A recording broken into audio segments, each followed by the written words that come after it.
बर्गेवाडी येथे झाड अंगावर पडून एकाचा जागीच मृत्यू झाला तर एक जण गंभीर जखमी आहे.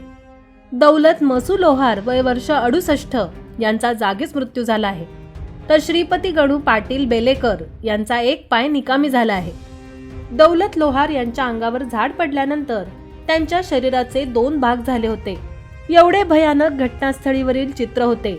या अपघाताची नोंद राधानगरी पोलीस ठाण्यात झालेली आहे.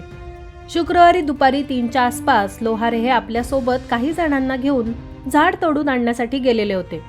दौलत लोहार हे व्यवसायाने सुतार काम करत असत. घराला लागणारे बडोदे दरवाजे ते तयार करून देत असत. या कामासाठी म्हणून त्यांनी बर्गेवाडी येथील शहाजी रामचंद्र बर्गे यांच्या मालकीची 3 झाडे विकत घेतली होती. ती तोडून झाल्यानंतर त्या झाडाला दोरी बांधून वरून खाली पाडले जात होते.